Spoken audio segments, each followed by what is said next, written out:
All right, America, let's talk voting. Yeah, I know, sounds about as thrilling as watching paint dry, right? But hold your groans, because this stuff actually matters. Democracy, my friends, isn't some magical creature that runs on autopilot. It needs fuel. And guess what that fuel is? You guessed it, your vote. Think of it like this. Each vote is a tiny brick in this giant, sometimes messy thing we call a democracy. The more bricks we lay, the stronger the foundation. Sounds simple, right? Because it is. But here's the kicker, a shocking number of us treat voting day like it's an optional bank holiday. We binge-watch bad reality TV instead of casting a ballot. We complain, but we don't participate. And look, I get it. Life's a circus. We're all juggling flaming torches while riding unicycles on a tightrope of deadlines and responsibilities. But here's the thing. Not voting is like complaining about the circus while refusing to see if they have peanuts. You're missing out on the chance to actually influence the show. So, next time you hear someone say, "My vote doesn't even matter," look them dead in the eye and tell them, that's the kind of apathy that lets the clowns run the show. Now let's talk about local elections, the underappreciated heroes of democracy. These are the races for mayor, city council, school board, the stuff that might seem small time, but trust me, it ain't. Think about it. Who decides how much money your kid's school gets? The school board. Who votes on whether that pothole on your street gets fixed? Your local council. These are the folks making decisions that directly impact your daily life, from the quality of your tap water to the availability of public parks. Yet, voter turnout for these elections is often abysmal. We're talking single digits in some cases, folks. Single digits. That's like showing up to a potluck with a single sad grape when everyone else brought a casserole. Remember that pothole I mentioned?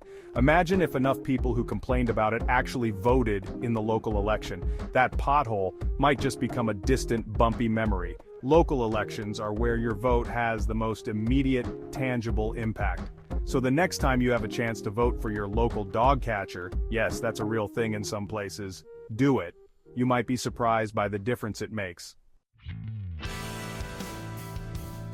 Okay, so we've covered the importance of local elections. Now let's zoom out a bit and talk about state elections.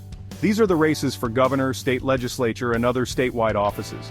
You know, the people who decide things like education policy, healthcare regulations, and yes, even the legality of things like, say, plastic bag bans or fireworks.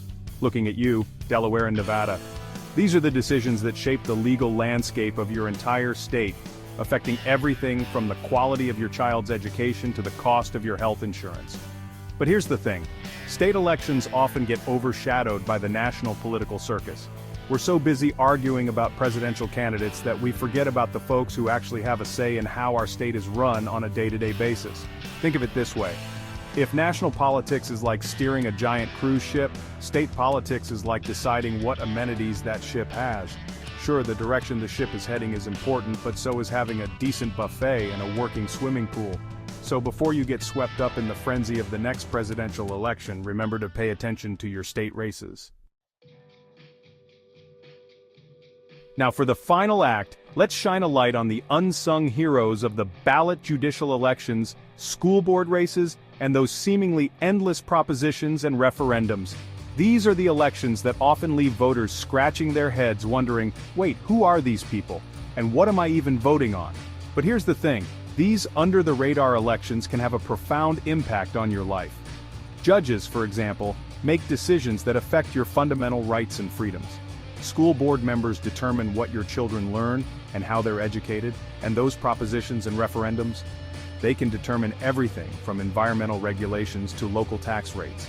These races might not have the glitz and glamour of a presidential election, but they are arguably even more consequential in many ways. So, how do you make informed decisions in these often confusing elections? Simple, do your homework. Read up on the candidates, research the issues, and don't be afraid to ask questions.